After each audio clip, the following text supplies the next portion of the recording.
Welcome to Urtaza TV.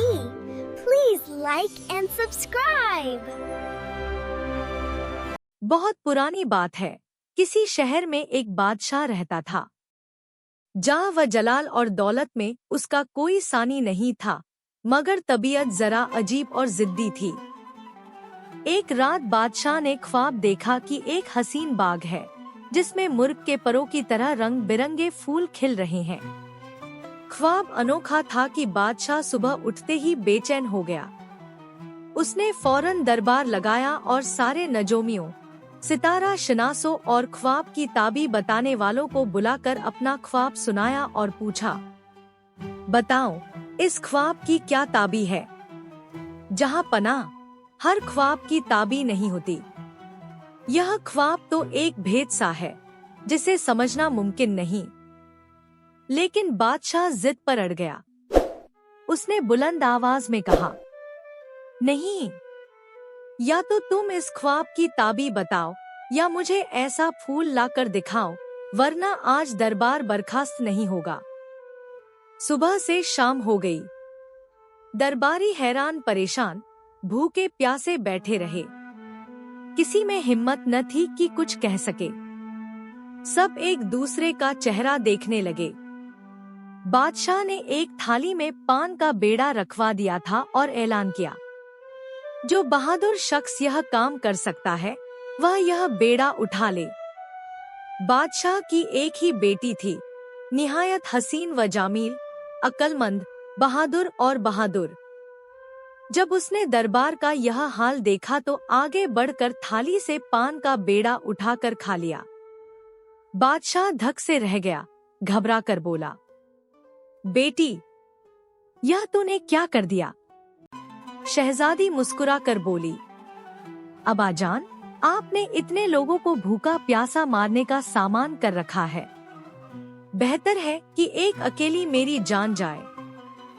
या तो मैं आपको वह फूल ला कर दिखाऊंगी, या फिर कभी अपना मुंह नहीं दिखाऊंगी। यह सुनकर दरबार में सन्नाटा छा गया। जब मलिका को खबर मिली तो कलीजा मुंह को आ गया। शहजादी की मंगनी मुल्क यमन के बादशाह से हो चुकी थी और साल भर बाद शादी तय पाई थी। महल में शादी की तैयारियां शुरू हो चुकी थी कि यह मुसीबत अपड़ी। मगर अब तो तीर कमान से निकल चुका था। शहजादी ने माँ बाप को तसल्ली दी, आप फिक्र न करें, या तो मैं साल भर के अंदर वह फूल लाकर लौट आऊंगी, या अगर मेरी मौत हो गई तो यमन के बादशाह से माफी कर लीजिएगा। यूं शहजादी ने मर्दाना भेष बनाया, एक थैला भरकर अशरफियां ली, तलवार कमरबंद की, कुछ खाने पीने का सामान साथ रखा और अल्लाह के भरोसे पर अपने घोड़े पर सवार होकर महल से निकल खड़ी हुई। वह जंगल जंगल, सहरा सहरा, बस्ती बस्ती सफर करती रही। जहां भी जाती, सराय में ठहरती और सराय के मालिक से पूछती, क्या यहाँ कोई ऐसी जगह है जो देखने के लायक हो। मगर कहीं भी ऐसा गुले मुराद न मिला जिसकी तलाश में वह निकली थी। 2 माह की लंबी मसाफत के बाद वह एक शहर में पहुंची, बड़ा ही खूबसूरत और सरसब्ज व शादाब।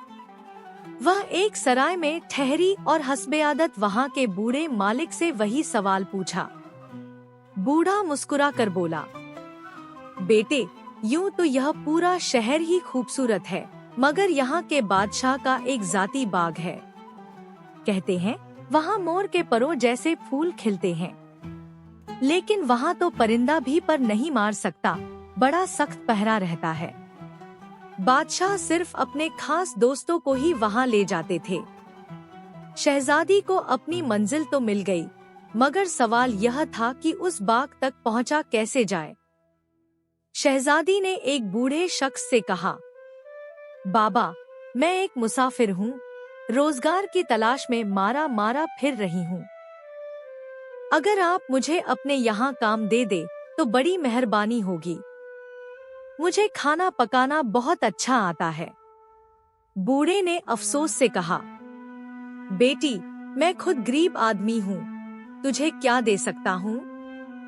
अलबत्ता अगर किसी तरह तू बादशाह तक पहुंच जाए तो तेरी तकदीर बदल सकती है।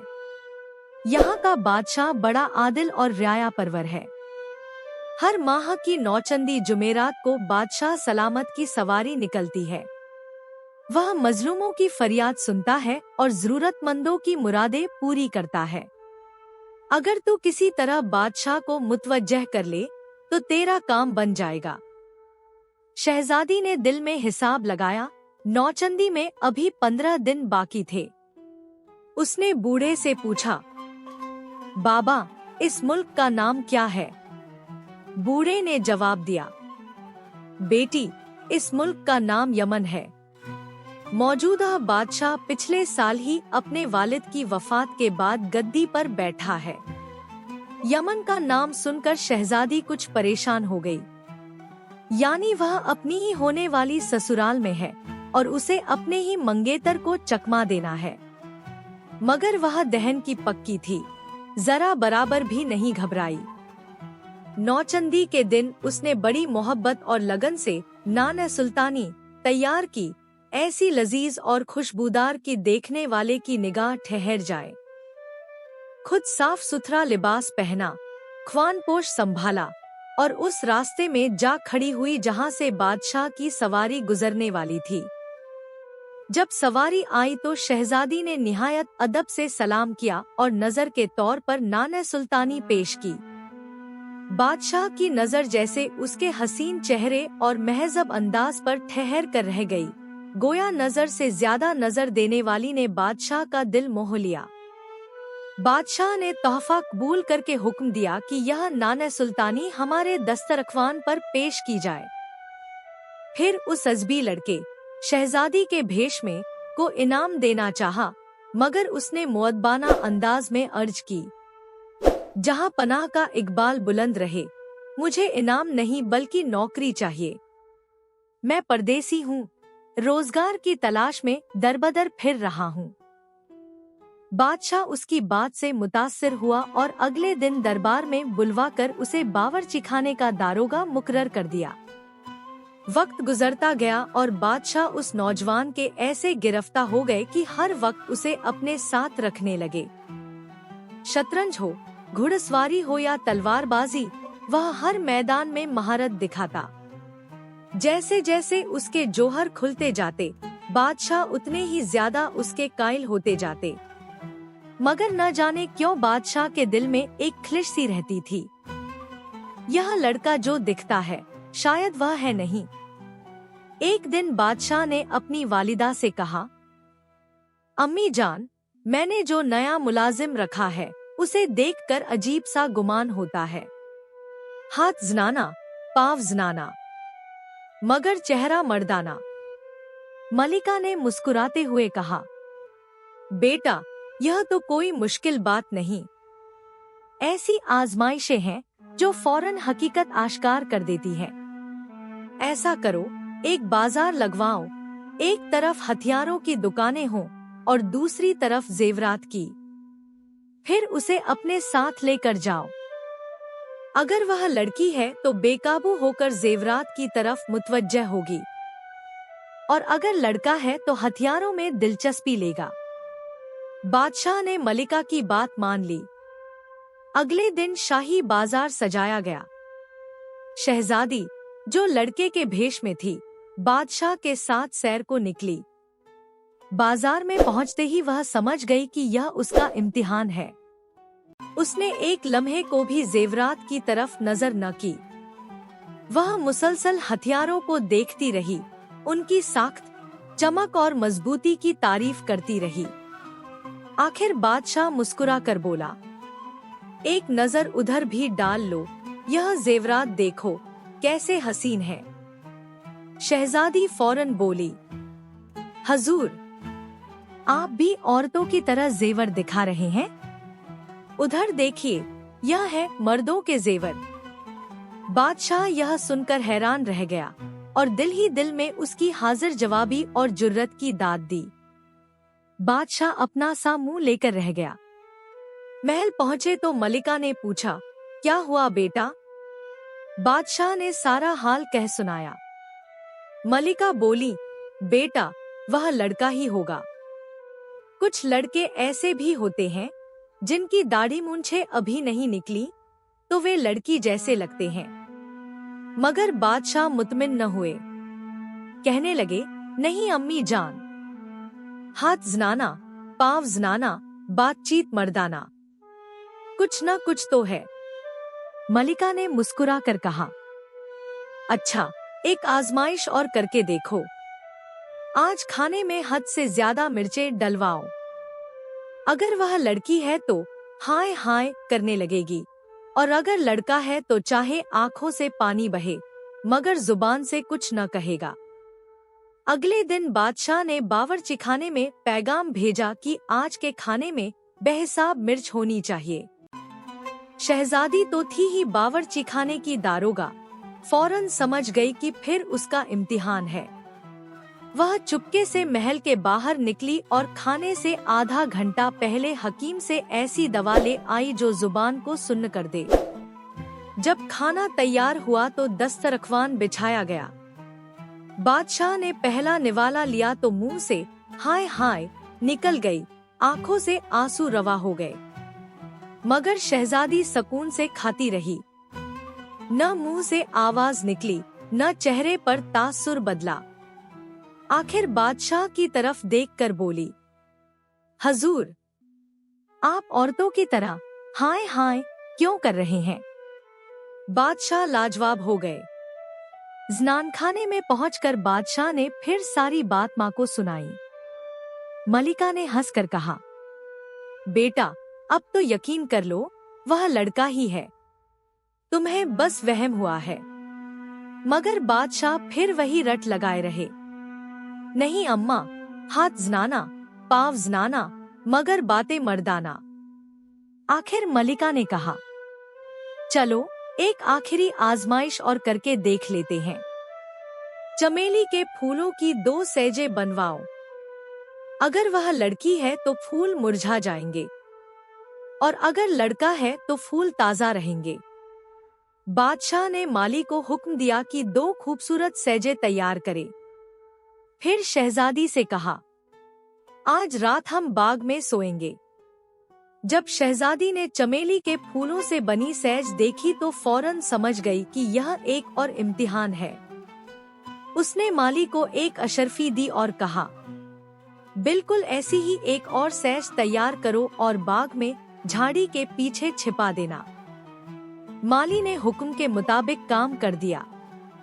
रात हुई तो बादशाह अपनी सैज पर सो गए, मगर शहजादी चुपके से उठकर झाड़ियों में छिपी दूसरी ताजा सैज पर जा सोई। फज्र से कुछ पहले वह जागी, अपनी बासी फूलों की सैज को कुएं में फेंका और ताजा सैज अपने बिस्तर पर बिछाकर आराम से लेट गई। सुबह फज्र के वक्त बादशाह जागे, शहजादी को जगाया और दोनों अपनी अपनी सैजे लिए माँ के पास पहुँचे। बादशाह की सैज पर रात भर सोए होने के 22 फूल मुरझा चुके थे, मगर दूसरी सैज बिल्कुल ताजा, खुशबूदार और निखरी हुई थी।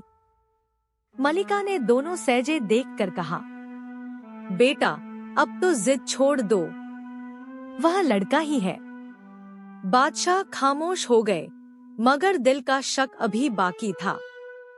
जब शहजादी को इत्मीनान हो गया कि बादशाह उस पर पूरी तरह एतबार करने लगे हैं, तो एक दिन वह बोली, बादशाह सलामत, मैंने सुना है कि आपके बाग में मोर के परों जैसे फूल खिलते हैं। आपने मुझे आज तक वह नहीं दिखाए। बादशाह शर्मिंदा हुए और फौरन उसे बाग दिखाने ले गए। बाग ऐसा था गोया जन्नत जमीन पर उतर आई हो। हर तरफ मोर के पंख जैसे फूल लहलहा रहे थे। शहजादी ने दिल भर कर तारीफ की और कहा, मेरा जी चाहता है कि रोज यहाँ आओ। बादशाह ने कहा, तो आ जाया करो, किसने रोका है? शहजादी बोली, लेकिन यहाँ तो कड़ा पहरा है। बादशाह ने मुस्कुरा कर कहा, तुम्हारे लिए कोई पाबंदी नहीं, जब चाहो आ सकती हो। फिर पहरेदारों को हुक्म दिया कि ये हमारी मुसाहिब हैं, इन्हें बाग में आने से न रोका जाए। शहजादी दिल ही दिल में खुश हुई। एक रात जब मौका मिला तो उसने बाग से 2 फूल तोड़ लिए, उन्हें अपने कपड़ों में छिपा कर ले आई। उसी रात जब महल के लोग सो गए और पहरेदार भी थके हुए थे, तो उसने बादशाह के नाम एक रका लिखा और उसे अपने बिस्तर पर रखकर महल से चल निकली। सराय में उसका वफादार घोड़ा बंधा था। उसने घोड़े को एड़ लगाई और यमन की सहरों निकल पड़ी।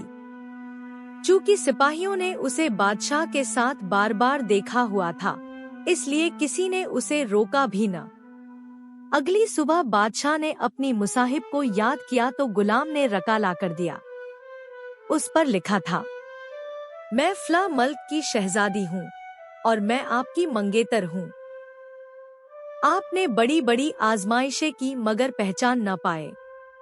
मैं इसका बदला जरूर लूंगी। जब तक मैं आपको 5 तलाकें न करवा दूं, आपके पास वापस नहीं आऊंगी। बादशाह ने रका पढ़कर गुस्से से बेकाबू होकर फौरन अम्मा को बुलाकर रका दिखाया और कहा, देखा, मैं कहता था ना कि दाल में कुछ काला है, मगर आप मानने को तैयार नहीं थी। उसने सबको चकमा दिया और ऊपर से धमकी भी दे दी है। मैं कसम खाता हूँ, जब तक उसका 2.5 चलो खून नहीं पी लूंगा, चैन से नहीं बैठूंगा। फौरन उसके घर पैगाम भी भेजो कि हम इसी माह बारात लेकर आ रहे हैं। उधर शहजादी की वापसी की खुशियां ही मनी जा रही थी कि एक पैगाम पहुंचा। शहजादी फौरन समझ गई कि बदला लेने की साजिश हो रही है। एक तरफ महल में जोर शोर से शादी की तैयारियां चल रही थी और दूसरी तरफ शहजादी ने खुफिया तौर पर शाही बढ़ी को बुलाकर 100 अशरफियां दी और कहा कि जल्द से जल्द एक लकड़ी की कदेआदम गुड़िया बनाई जाए, जो अंदर से खोखली हो और जिसके पेट में एक आदमी के खड़े होने की जगह और सामान रखने की जगह हो। हिदायत यह थी कि किसी को कानों कान खबर न हो। गुड़िया तैयार करके उसे मेरे कमरे के तहखाने में छुपा दो, फरमाया। शादी से एक दिन पहले उसने मैदे और शाहाब से औरत का पटला गूंधा और उसके पेट में सहरा रंग का शरहा भर दिया। अपनी रजदार कनीज को हिदायत की कि रुखसती के वक्त उसे दुल्हन बनाकर पालकी में ठा दिया जाए और कोई खबर न पाए। शानदार बारात आई, धूमधाम से शादी हुई और रुखसती भी शानदार तरीके से हुई। बाजे, ताशे, ऊंट और छक्कड़ों पर दहेज, कनीजे और गुलाम सब साथ थे। शहजादी खुद उस कदेआदम गुड़िया में छिप गई और जिस रास्ते से बारात वापस जा रही थी, वहाँ एक दरख्त के पीछे छिपकर खड़ी हो गई। वह जानती थी कि कुछ न कुछ जरूर होकर रहेगा, और वैसा ही हुआ। बादशाह गुस्से से आगबगोला थे। आधे रास्ते पर पहुंचकर बादशाह ने बाजे गाजे और दहेज वापस लौटा दिए और बारातियों से कहा, अपनी अपनी राह लो। फिर कहने लगे, पालकी यहीं रख दो और सब लोग वापस चले जाओ। किसी में इतनी हिम्मत न थी कि कुछ पूछने की जुर्रत करे। शहजादी ने पहले ही अपने माँ बाप से कह दिया था कि अगर बारात का सामान वापस लौटा दे तो चुपचाप रख लो, किसी तरह की फिक्र न करना। जब सब लोग चले गए तो बादशाह गुस्से से भरे हुए वापस आए और दुल्हन के पेट में खंजर भोंक दिया। लाल लाल शरबत बहने लगा तो बादशाह ने अपनी कसम पूरी करने के लिए 2.5 चलो भरकर पिया और बड़बड़ाए, कमबख्त का खून भी मीठा था। कुछ अफसोस, कुछ नत के आलम में वह घोड़े पर सवार होकर आहिस्ता आहिस्ता चलने लगे। अचानक पीछे से खट खट खट खट की आवाज आई। मड़कर देखा तो लकड़ी की कदेआदम औरत उनके पीछे आ रही थी। जंगल सनसान, फजा साकत और ऊपर से वह लकड़ी की औरत। बादशाह के दिल में एक खौफ सा जागा। डपट कर बोले, कौन है तू और मेरा पीछा क्यों कर रही है? लकड़ी की गुड़िया ने जवाब दिया, बादशाह सलामत, मेरा नाम तन मन है। मैं शहजादी की गुड़िया थी, उनका जी बहलाती थी। आपने मेरी शहजादी को तो मार डाला, अब मैं कहाँ जाऊं? मैं तो आपके साथ ही चलूंगी। बादशाह ने झलाकर कहा, मेरे साथ आने की जरूरत नहीं, जा अपनी राह ले। लेकिन तन मन नहीं मानी। वह चुपचाप पीछे पीछे चलती रही। यूं डांटते डपटते वह आखिर अपने मुल्क पहुँचे। पूरा शहर सजा हुआ था। बादशाह और मलिका के इस्तकबाल की तैयारियां हो रही थी। बादशाह को अकेला आता देखकर सब परेशान हो गए। अम्मा ने घबराकर पूछा, दुल्हन कहाँ है? बादशाह ने ठंडे लहजे में कहा, मार आया रास्ते में। कसम भी तो पूरी करनी थी। यह सुनते ही अम्मा ने सर पकड़ लिया। इतने में फिर ठक ठक ठक ठक की आवाज आई। सबने मड़कर देखा। दरवाजे पर वही दैवहिकल लकड़ी की गुड़िया खड़ी थी। अम्मा ने डरकर बादशाह से पूछा, यह तुम किसे ले आए हो? बादशाह बोझिल लहजे में बोला, पता नहीं कौन है, यह पीछा ही नहीं छोड़ती।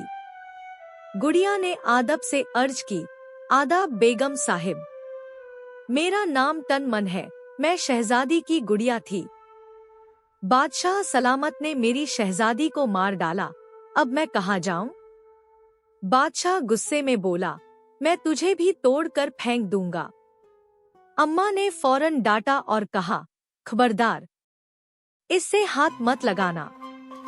बहू तो आई ही नहीं, अब उसे रहने दो।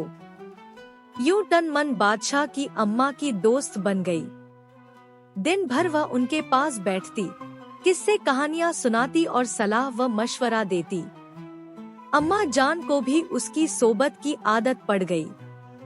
रात को जब सब सो जाते तो शन मन अपने खाने से निकलकर खाने पीने का सामान अपने खाने में रख देती, कमरा बंद करके थोड़ी देर सो जाती और सुबह के करीब दोबारा अपने ठिकाने में वापस जा जाती। 6 महीने गुजरने के बाद तन मन ने अम्मा जान से अर्ज करना शुरू किया, बेगम साहिब, बादशाह सलामत की शादी करवा दीजिए। इब्तिदा में अम्मा जान मनाने से इनकार करती रहीं और बेटे को पहली बीवी के मारने पर बुरा भला कहती रहीं, मगर आखिरकार मान गईं। एक वजीर की बेटी से रिश्ता तय पा गया और शादी की तैयारियां शुरू हो गईं। जब शादी में 2 दिन बचे तो तन मन बोली, बेगम साहिबा, शादी का दिन करीब आ गया है, इजाजत हो तो मैं नदी पर जाकर अपना काठ धो आऊं। अम्मा ने हैरत से पूछा, तन मन, तुम नदी पर कैसे जाकर काठ धोगी? तू तो लकड़ी की गुड़िया हो, मैं किसी कोई कनीज को कह दूंगी, वह तुझको धो देगी। नहीं बेगम साहिब, मैं किसी को हाथ नहीं लगने दूंगी। मेरा कोई कल पुर्जा टूट गया तो मुसीबत हो जाएगी। मेरी शहजादी भी जिंदा नहीं है कि वह ठीक करवा दे। आप बस थोड़ा बेसन और चमेली की कुछ कलियां मेरे हाथ पर रख दें, मैं खुद ही नहा धो लूंगी। अम्मा मान गई। तन मन खटपट करती हुई नदी के सुनसान किनारे पहुंची। कदे-आदम गुड़िया को झाड़ियों में छुपा दिया, फिर खुद बाहर निकलकर नहा धोकर सच संवर कर लड़की वालों के पास पहुंच गई। लड़की वालों ने उसे हाथों हाथ लिया, सास आई। शहजादी बोली, न भई, मैं सास नहीं, पड़ोसन हूँ। आपकी बेटी की शादी है, उसी लिए आई हूँ। औरतें कहने लगीं, पड़ोसन कितनी खूबसूरत हैं। इनकी आंखें तो देखो कितनी जगमगा रही हैं, जैसे हीरे हों। शहजादी मुस्कुरा कर बोली, ए बहन, मेरी आंखें तो पहले बहुत मामूली थी, जैसे छोटी सी चश्मा जिनमें अक्सर पानी और कीचड़ रहता था। किसी ने माँ को बताया कि नील की सलाइयाँ आंखों में फेर दो, उस वक्त कुछ तकलीफ हुई। फिर मेरी आंखें जो चमक गईं, वो तुम खुद देख ही रही हो। औरतों में सरगोशियां फैल गईं। हम भी अपनी बेटी की आंखों में नील की सलाइयाँ फेरेंगे। आखिर वह तो बादशाह की मलिका बनकर जा रही है, उसे भी हसीन होना चाहिए। शहजादी ने रुखसत लेकर वापस आकर खटखट करती हुई महल में पहुंचने का किस्सा सुनाया। उधर उन जाहिल औरतों ने नील की सलाइयां मंगवा कर लड़की की आंखों में फेर दी। सलाइयां फेरते ही लड़की तड़पने लगी, आंखों से खून जारी हो गया। डॉक्टर और हकीम दौड़ पड़े। उसी अरसे में बारात पहुंची और निकाह हो गया, मगर रुखसती के वक्त मालूम हुआ कि लड़की अंधी हो चुकी है और हालत नाजुक है। बादशाह गुस्से से लाल पीला हो गया और बोला, यह मेरे साथ बड़ा धोखा है। उसने फौरन उस लड़की को तलाक दे दी और बारातियों को हुक्म दिया कि वापस चले जाए। अम्मा जान बहू के इंतजार में बैठी थी। बादशाह अकेला लौटकर जब आए तो अम्मा ने घबरा कर पूछा, अब क्या हुआ?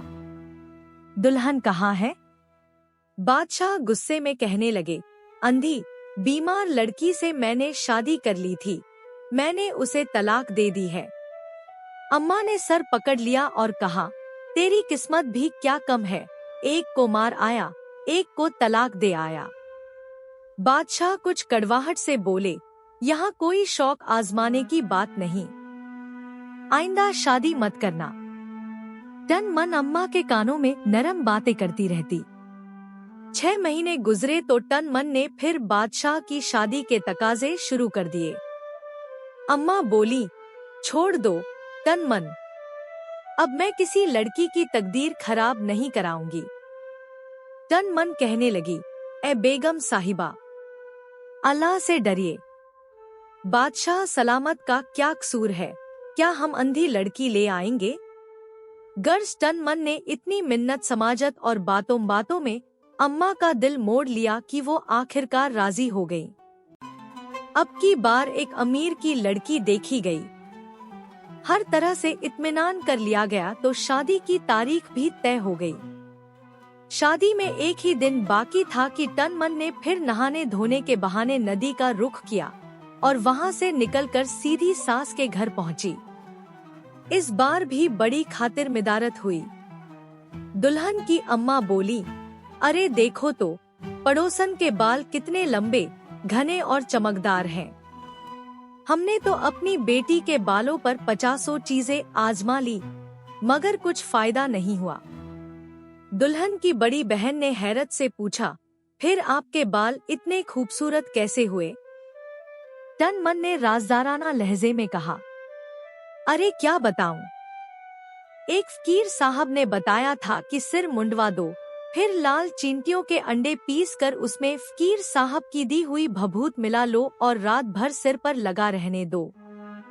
सुबह उठी तो बाल ऐसे चमकदार और लहराते हुए हो गए कि खुद मैं हैरान रह गई। दुल्हन की माँ हाथ मलकर बोली, लाल चींटियों के अंडे तो मिल जाएंगे, बरसात का मौसम है, मगर फकीर साहब की भभूत कहाँ से लाएं? तन मन ने फौरन अपनी बड़ी सी पोटली निकाल कर कहा, ये लीजिए, फकीर साहब की दी हुई थोड़ी सी भभूत मेरे पास बची हुई है, अगर आपकी बेटी के काम आ जाए तो क्या ही बात हो। दुल्हन वालों ने खुश होकर ढेरों दुआएं दी और शुक्रिया अदा किया। तन मन मुस्कुराती हुई वापस महल को लौट गई। उन्होंने बेचारी दुल्हन के सिर पर उस तरह फेर कर रात को वह लेप लगा दिया। दुल्हन दर्द और खुजली के मारे रात भर तड़पती रही और जब सुबह हुई तो उसके सिर पर बड़े बड़े फोड़े उभर आए। बारात का दिन था, जैसे तैसे निकाह हो गया। बादशाह के एक जासूस ने आकर सूचना दी कि दुल्हन न केवल गंजी है बल्कि उसके सिर पर जख्म है और हकीम कहते हैं कि अब उसके सिर पर कभी बाल नहीं आएंगे।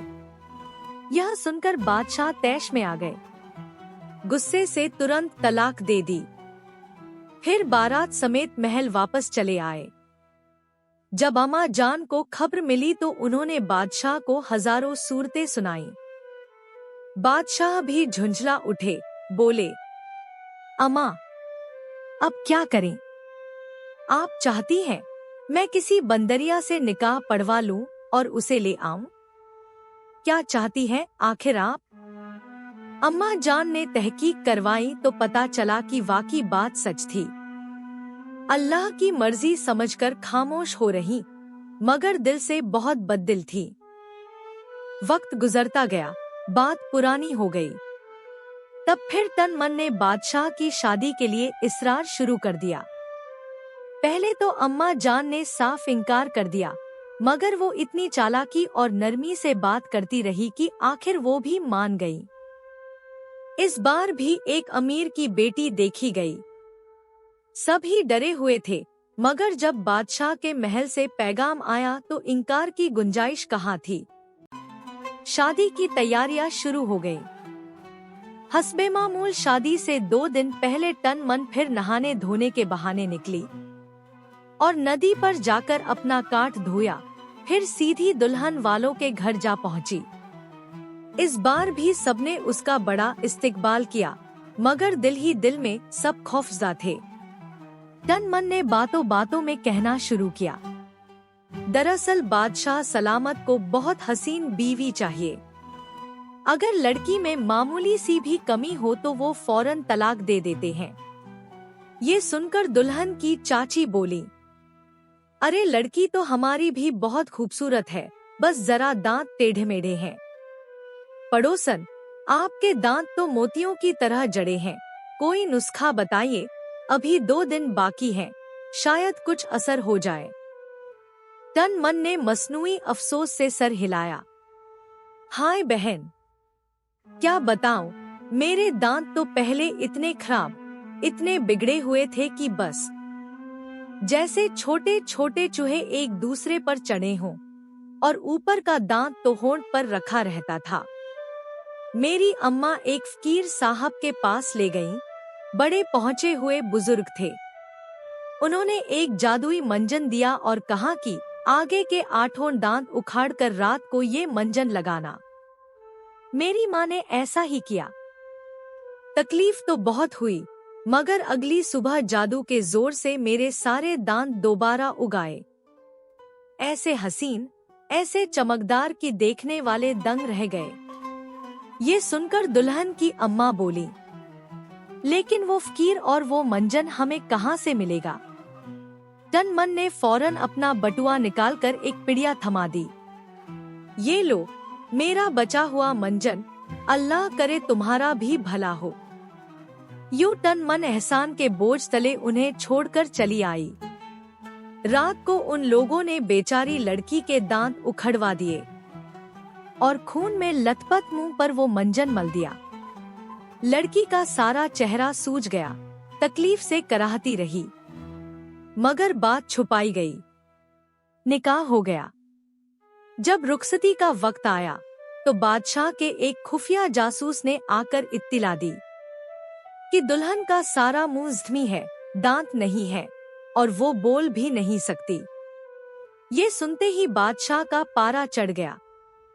तमाशा बना दिया है मुझे मेरी ही रियाया ने, कहकर फौरन तलाक दे दी और महल वापस चले आए। अम्मा जान को रुखसती की खबर मिल चुकी थी। वो दरवाजे पर बहू के इस्तकबाल के लिए खड़ी थी कि बादशाह गुस्से से भरा चेहरा लिए अकेले अंदर दाखिल हुए। अब क्या हुआ? अम्मा जान ने घबराकर पूछा। बादशाह चीख उठे, अम्मा, शादी का नाम न लीजिएगा मेरे सामने। शहर भर की जितनी अंधी, गंजी, जामबलब लड़कियां हैं, आपने सब मेरे नसीब में लिख दी हैं। अगले रोज अम्मा को हकीकत का इल्म हुआ तो उनका दिल टूट गया। बेटे पर गुस्सा भी आया, मगर साथ ही तरस भी। अब क्या किया जा सकता था? अम्मा अपने दिल के फफोले तन मन के सामने फोड़ती और तन मन बड़ी होशियारी से उन पर मरहम रखती। इस बार अम्मा जान को बादशाह को शादी पर राजी करने में पूरा साल लग गया। आखिरकार एक अमीर घराने में बात तय हुई। अम्मा जान खुद लड़की को देखने गईं। हर पहलू से तसली की, खानदान, चाल ढाल, शक्ल सूरत, सब कुछ पसंद आया। बादशाह ने साफ कह दिया, अम्मा, आपकी खातिर मान गया हूँ, मगर याद रखिए ये आखिरी शादी है। अब के अगर कोई तमाशा हुआ तो किसी को मुंह न दिखाऊंगा। शादी से 2 दिन पहले हस्बे मामूल तन मन नहाने धोने के बहाने निकली और सीधी दुल्हन वालों के घर जा पहुंची। इस बार उसने खुद ही तारुफ करवाया, मैं बादशाह सलामत की पड़ोसन हूँ। महल में मेरा आना जाना है, सोचा आपको जरा वहाँ के रस्म और रिवाज समझा दूं, ताकि कोई कमी न रह जाए। ससुराल वालों की तमाम औरतें खुशी से बिच गईं। बहुत अच्छा किया पड़ोसन आपने, हम तो बहुत डरे हुए थे। सुना है बादशाह सलामत 4 तलाकें दे चुके हैं। पड़ोसन तन मन ने मुस्कुराकर कहा, दरअसल बादशाह सलामत को अपने रस्म और रिवाज बहुत अजीज हैं। पिछली बार जिन लोगों से उनकी शादियां हुईं, उन्होंने उन रिवाजों के मुताबिक बारात की तवाज़ो नहीं की, इसीलिए बादशाह नाराज हो गए। तुम जानती हो बादशाहों के मिजाज, जरा सी बात पर खफा होकर तलाक दे आए। फिर वो जरा राजदाराना लहजे में बोली, अब आप लोग जैसा मैं कहूँ वैसा ही करें। बताइए, बारात के इस्तकबाल के लिए क्या इंतजाम किया गया है? लड़की वालों ने जवाब दिया, बादशाह सलामत के लिए अशरफियों और हीरो का हार तैयार है। बारातियों के लिए गुलाब के फूलों के हार बनवाए गए हैं और खाने में हर किस्म के मुगलई पकवानों के लिए दूर दूर से बावर्ची बुलाए गए हैं। तन मन ने फौरन चौंक कर कहा, यही तो सबसे बड़ी गलती आप लोग करने जा रहे थे। सब हैरान होकर बोले, गलती? वो कैसे? तन मन ने राजदाराना अंदाज में बताया, बादशाह के खानदान में ये खास कायदा है कि जिस दिन दूल्हा पहली बार आए, उसे मिट्टी की हांडियों में सुराख करके उनका हार पहनाया जाए और बारातियों को टूटे हुए ठीकरों के हार पहनाए जाए। खाने में मिट्टी के कोंडों में नमकीन दलिया पेश किया जाता है। मिट्टी के बर्तन उनके यहाँ बहुत मुकद्दस माने जाते हैं।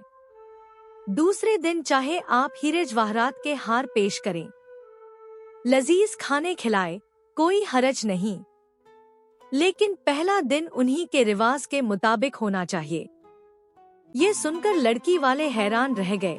फिर शुक्रगुजार लहजे में बोले, पड़ोसन, आपने तो हमारी आंखें खोल दी।